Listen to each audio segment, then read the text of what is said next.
ओम शांति। 10/7/2026 प्रातः मुरली। ओम शांति। बाप दादा मधुबन।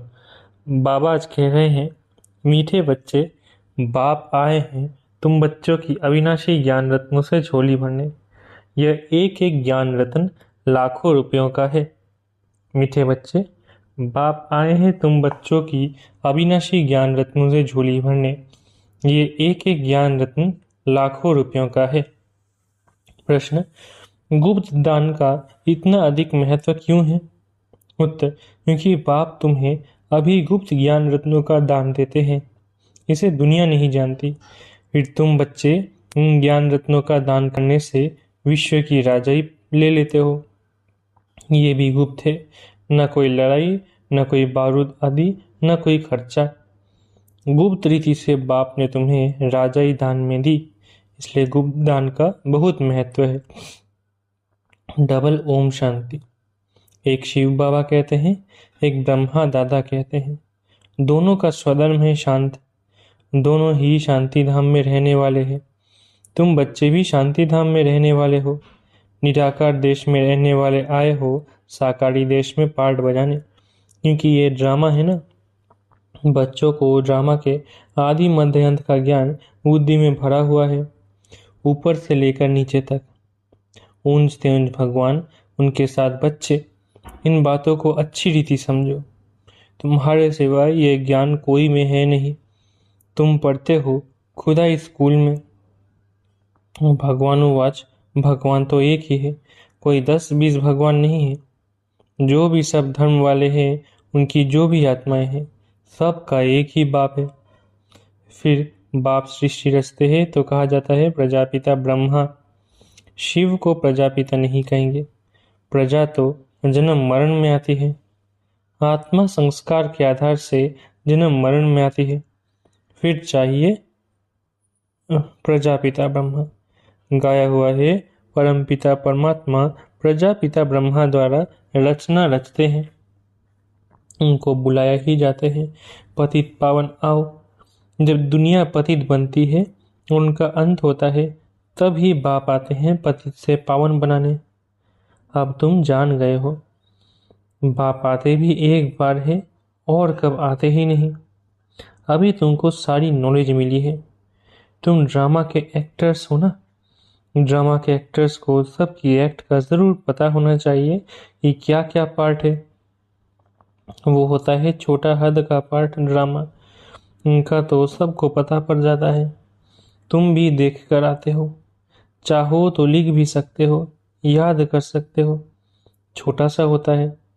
ये तो बहुत बड़ा बेहद का ड्रामा है। इसको तुम सतयुग से लेकर कलयुग अंत तक जानते हो। अभी तुम बच्चे जानते हो, हमको बेहद के बाप से बेहद का वर्षा मिलता है। फिर हद के बाप से हद का वर्षा, हद की प्रॉपर्टी मिलती है। बाप ने समझाया था, राजाएं जो बनते हैं वो अगले जन्म में दान पुण्य आदि करने से एक जन्म के लिए राजा बनते हैं। ऐसे नहीं कि वो दूसरे जन्म में भी बनेंगे। तुम जो सत्युग में राजाएं महाराजाएं थे, ऐसे मत समझो कि तुम्हारी राजाई कोई गुम हो जाती है। फिर जब भक्तिमान होता है तब भी वो जास्ती दान पुण्य करते हैं, तो वो भी राजाई में जाते हैं। परंतु वो फिर हो जाते हैं विकारी राजाएं। तुम ही जो पूज्य थे सो फिर पुजारी बने हो। फिर भी सुख तो रहता है, दुख तो सिर्फ अभी होता है। अभी तमो प्रधान में भी तुमको सुख है। कोई लड़ाई झगड़े की बात नहीं। ये तो बाद में होता है। जब लाखों की अंदाज में हो जाते हैं तब लड़ाई आदि शुरू हो जाती है। तुम बच्चों को तो सत्युग त्रेता द्वापर में भी सुख है। जब तमो प्रधान शुरू होता है तब थोड़ा दुख होता है।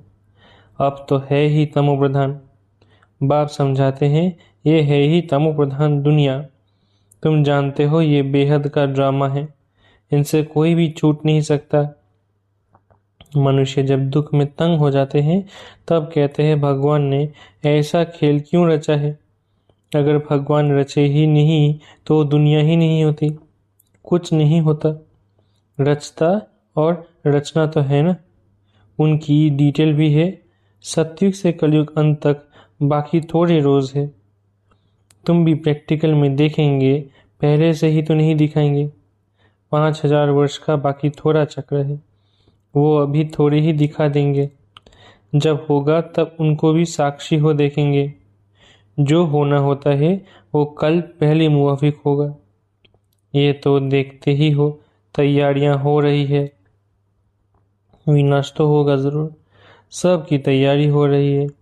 वो ड्रामा में पहले से ही नून थे, विनाश जरूर होगा। अब तुम बच्चों को बाप समझाते हैं। तुम्हारी आत्मा जो तमो प्रधान बनी है, उनको भी यहाँ सतो प्रधान बनाना है। ये भी तुम अभी समझते हो। बाप गुप्त आते हैं, गुप्त ही तुमको ज्ञान दे रहे हैं। दुनिया में कोई नहीं जानते। गुप्त रीति तुम विश्व का राज्य लेते हो। कोई भी आवाज नहीं, बिल्कुल ही गुप्त दान कहा जाता है ना। बाप आकर बच्चों को अविनाशी ज्ञान रत्नों का गुप्त दान देते हैं। बाप भी कितना गुप्त है, कोई नहीं जानते। ये सब कहाँ जाते हैं? ब्रह्मा कुमार कुमारियाँ क्या करते हैं? कुछ समझते नहीं। तुम बच्चे जानते हो बाबा कितना गुप्त है। तुम बच्चों को गुप्त विश्व का मालिक बनाते हैं। न कोई लड़ाई, न कोई बारूद, न कोई खर्चा। यहाँ तो एक छोटा गांव लेने में ही कितने झगड़े मारा मारी चल पड़ती है। तो बाप आकर गुप्त दान देते हैं। अविनाशी ज्ञान रत्नों से तुम्हारी झोली भरते हैं। कहते हैं भर दो झोली शिव भोला भंडारी। तुम जानते हो शिव बाबा हमारी अविनाशी ज्ञान रत्नों से झोली भर रहे हैं।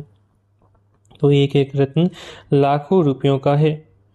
तुम कितने रत्न देते हो, फिर तुम कितने दानी बनते हो, वो भी गुप्त है। देवताओं को कितने हथियार पूजा आदि दे दी है, वास्तव में है कुछ भी नहीं। सतयुग में देवताओं को इतनी पूजा आदि तो होती नहीं। कलयुग में कितने अनेक प्रकार के हथियार दे दिए हैं। विनाश के लिए बॉम्ब्स है, तो फिर तलवार बाण आदि क्या करेंगे? तुम कहते हो ज्ञान खड्ग, ज्ञान तलवार, तो उन्होंने हथियार समझ लिए हैं। है कुछ भी नहीं। तुमको तो गुप्त दान मिलता है, तुम फिर सबको गुप्त दान देते हो। तुम जानते हो बाबा हमको श्रीमत दे रहे हैं। श्रीमत है ही भगवान की। तुम जानते हो हम आते हैं नर से नारायण बनने। उनको सर्वगुण संपन्न 16 कला संपूर्ण देवी गुणधारी कहा जाता है। देवी गुण सिर्फ उन देवी देवताओं में होते हैं, फिर कलाएं कम होती जाती है। जैसे संपूर्ण चंद्रमा की रोशनी अच्छी होती है, फिर कम होती जाती है। कम होते होते बाकी एकदम पतली लीक बच जाती है। सारा गुम नहीं होता, लकीर जरूर होती है जिसको अमावस कहते हैं। अब तुम्हारी है बेहद की बात। तुम 16 कला संपूर्ण बनते हो। दिखाते हैं कृष्ण के मुख में माताएं चंद्रमा देखती है। ये है साक्षात्कार की बातें, इसकी समझानी बाप बैठ देते हैं। अब तुमको संपूर्ण बनना है। माया का संपूर्ण ग्रहण लगा हुआ है, बाकी जाकर लकीर बचती है। सीढ़ी उतरते आए हैं, सबको सीढ़ी उतरनी है, तब ही फिर सबको वापस जाना पड़े। तुम तो अभी थोड़े हो, आहिस्ते आहिस्ते वृद्धि होगी। पढ़ाई में बहुत नहीं पास होते हैं। तुम्हारे सेंटर्स भी धीरे धीरे वृद्धि को पाते रहते हैं। समय नजदीक आता जाएगा, फिर समझेंगे इन्हों में क्या है। दिन प्रतिदिन वृद्धि को पाते रहते हैं। अभी कहते हमने समझा था यहाँ यह कहाँ तक चलेंगे, खत्म हो जाएंगे। शुरू में इस डर से बहुत भाग गए, पता नहीं क्या होगा, न यहाँ के न वहाँ के रहेंगे, इससे तो भागो। भाग गए, फिर उनमें से आते रहते हैं। बाप कितना सहज रीति से बैठ समझाते हैं। इन अबलाओं अहिल्याओं को कोई तकलीफ नहीं देते हैं। इन्हों का भी तो उद्धार होना है। कहते हैं बाबा हम तो कुछ पढ़ी लिखी नहीं है। बाप कहते हैं कुछ नहीं पढ़ी हो तो बहुत अच्छा है। शास्त्र आदि जो भी पढ़े हो वो सब भूल जाओ। मैं कुछ जास्ती पढ़ाता नहीं हूँ। और कहेंगे बाबा बाप कहते हैं कुछ नहीं पढ़ी हो तो अच्छा है। मैं कुछ जास्ती पढ़ाता नहीं हूँ, सिर्फ कहता हूँ मुझको याद करो तो फिर बादशाही तुम्हारी है। बस तुम्हारा बेड़ा पार हो जाएगा। बच्चा पैदा हुआ और कहेंगे बाबा, बस वर्षे का हकदार बन जाते हैं। यहाँ भी तुम हकदार बन जाते हो। बाप दादा को याद किया और राजधानी तुम्हारी, इसलिए गाया हुआ है सेकंड में जीवन मुक्ति। साहूकार लोगों का है पिछाड़ी का पाठ। पहले गरीबों की बारी है, तुम्हारे पास आप ही आएंगे। दलितों का भी उद्धार होना है। भीलनी का भी गायन है, कहते हैं राम ने भीलनी के बेर खाए। वास्तव में राम भी नहीं है, शिव बाबा भी नहीं है। हाँ, हो सकता है इस ब्रह्मा को खाना पड़े। भीलनी यदि आएंगे, समझो टोली आदि ले आए तो इनकार कैसे कर सकते हैं। भीलनी गणिकाएं ले आएंगी तो तुम भी खाएंगे। शिव बाबा कहते हैं मैं तो नहीं खाऊंगा, मैं तो अभोक्ता हूँ। तुम्हारे पास आएंगे सभी। गवर्नमेंट भी मदद करेगी कि इनको उठाओ। तुमको भी ऑटोमेटिकली प्रेरणा होगी। बाबा गरीब निवाज है तो हम भी गरीबों को समझाएं। भीलनियों से भी निकलेंगे। इतना बड़ा झाड़ है, इनमें एक भी देवी देवता धर्म का नहीं रहा और सब धर्मों में कन्वर्ट हो गए हैं। हम बाप कहते हैं जो भक्ति करने वाले हैं उनको समझाओ। तुम देख रहे हो सैपलिंग कैसे लगता है, ब्राह्मण कैसे बनते हैं। जो सूर्यवंशी चंद्रवंशी देवता बनते होंगे वही आते जाएंगे। एक बार भी सुना तो स्वर्ग में जरूर आएंगे। बाबा ने काशी कलवट का भी मिसाल सुनाया है। शिव पर जाकर बलि चढ़ते थे। उनको भी कुछ तो मिलना चाहिए। तुम भी बलि चढ़ते हो, पुरुषार्थ करते हो राजाई के लिए। भक्ति मार्ग में राजाई तो होती नहीं, वापिस कोई भी जा नहीं सकते। तो क्या होता है, उनके जो पाप किए हुए हैं उनकी सजा भोग चुकतू कर देते हैं। फिर नए सिर जन्म होता है, नए सिर पाप शुरू होता है। बाकी रहना तो सबको यहाँ ही है। नंबर 1 में तुम हो, तुम ही हो। तुम ही 84 जन्म भोगते हो। सबको सतो रजोतमों में आना होता है।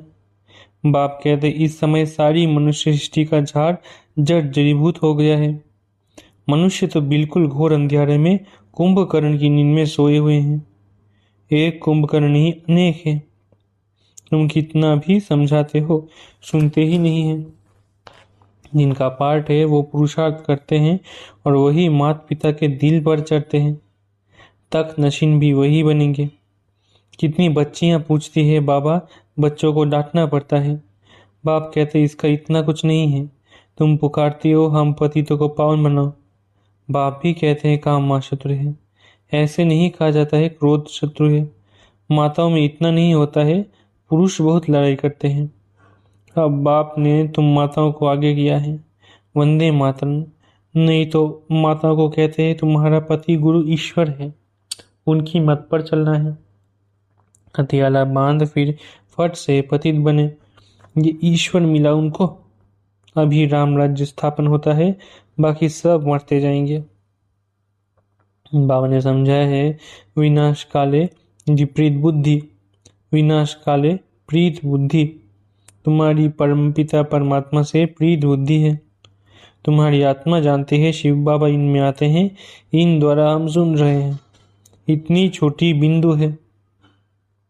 शिव बाबा का ये टेम्पररी रथ है। इनके द्वारा ये रुद्र ज्ञान यज्ञ रचा है जो बढ़ता ही जाएगा। बच्चों की बूंद बूंद से तालाब भरता रहता है। बच्चे अपना सफल करते रहते हैं क्योंकि जानते हैं ये तो सब कुछ मिट्टी में मिल जाना है, कुछ भी रहना नहीं है। इतना तो सफल हो जाए। सुदामा का भी मिसाल है ना। बच्चियां बाबा के पास चावल मुट्ठी व 6-8 रुपया भेज देती है। वाह बच्चे, बाप तो गरीब निवाज है ना। ये सब ड्रामा में नून दे फिर भी होगा। बंदीलियां हैं। बाबा कहते भाग्यशाली हो, शिव बाबा का हाथ तो मिला ना। एक दिन आएगा सब आर्य समाजवादी भी आएंगे। जाएंगे कहाँ। मुक्ति जीवन मुक्ति की हट्टी तो एक ही है। सजाएं खाकर सबको मुक्ति में जाना है। यह है कयामत का समय, सब वापिस जाएंगे। यह है साजन की बारात। कैसे बारात जाएगी वो भी साक्षात्कार होगा, तुम्हारे सिवाय और कोई देख न सके। अच्छा, मीठे मीठे सी गिलत है बच्चों प्रति माता पिता बाप दादा का याद करो। Good morning. रूहानी बाप की रूहानी बच्चों को नमस्ते। हम रूहानी बच्चों की रूहानी माता पिता बाप दादा को याद प्यार गुड मॉर्निंग और नमस्ते। धारणा के लिए मुख्य सार। पहला, बाप द्वारा ज्ञान का जो गुप्त दान मिला है उसकी वैल्यू को समझ अपनी झोली ज्ञान रत्नों से भरपूर करनी है। सबको गुप्त दान देते जाना है।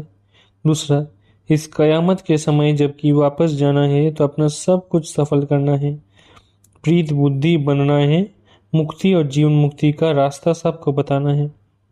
वरदान, भोलेपन के साथ ऑलमाइटी ऑथोरिटी बन माया का सामना करने वाले शक्ति स्वरूप भव। भोलेपन के साथ ऑलमाइटी ऑथोरिटी बन माया का सामना करने वाले शक्ति स्वरूप भव। कभी कभी भोलापन बहुत भारी नुकसान कर देता है, सरलता भोला रूप धारण कर लेती है, लेकिन ऐसा भोला नहीं बनो जो सामना नहीं कर सको। सरलता के साथ समाने और सहन करने की शक्ति चाहिए।